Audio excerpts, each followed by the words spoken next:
Hi, I'm Sierra McCormick, and these are my 4 Letterboxd faves. So let me get out my Letterboxd so I can make sure this is completely correct information.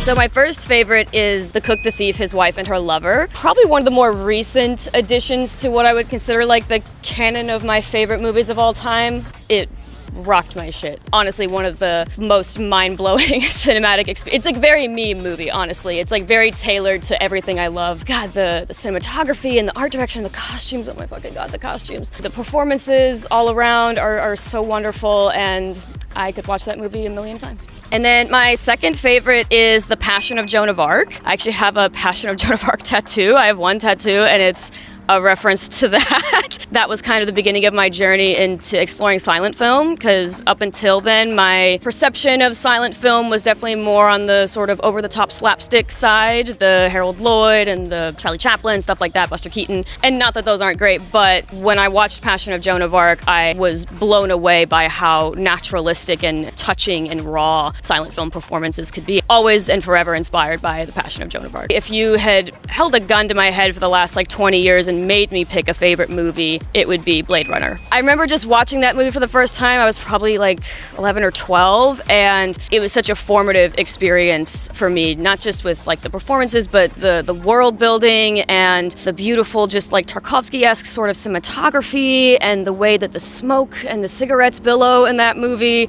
just never ceases to blow me away. Anytime it's in a theater, or honestly anytime I'm at home and I just feel like watching something I love, I toss it on. So I've seen it probably hundreds of times at this point.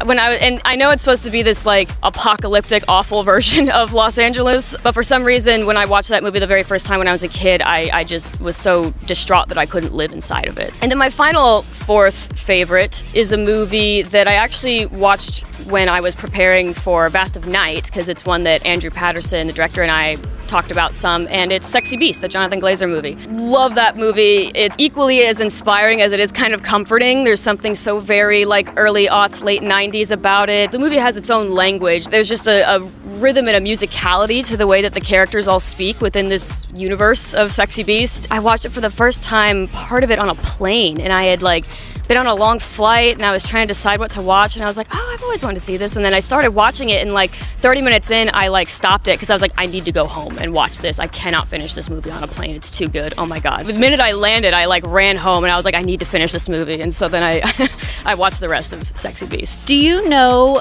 which actor recently picked Vast of Night in his 4 faves? I do. Jack Quaid. Yes. Which shout out to Jack. Thank you so much. This next one's kind of recent, The Vast of Night. After he shouted it out, hundreds of people watched it on Letterboxd, were adding it to their watch list. They were reviewing it saying oh wow, I never would have known about this movie if Jack Quaid hadn't shouted it out. I'm so glad he did. So how does it feel to know that a new audience is discovering Vast of Night 5 years later? That's so wonderful, because when we shot it, very low budget, very indie in 2016, I felt like I was doing my most proudest, best work, but with indie movies, you never know if anyone's ever gonna see your proudest, best work. And it's just a wonderful, I think, fortunate, serendipitous, whatever you want to call it, thing that people got to see it in the first place, and then now a whole new group of people are gonna watch it. Makes me very happy, because I'm very proud of that film. The experience of making it was probably one of the most artistically exhilarating experiences of my career. So anyone who watches it, I have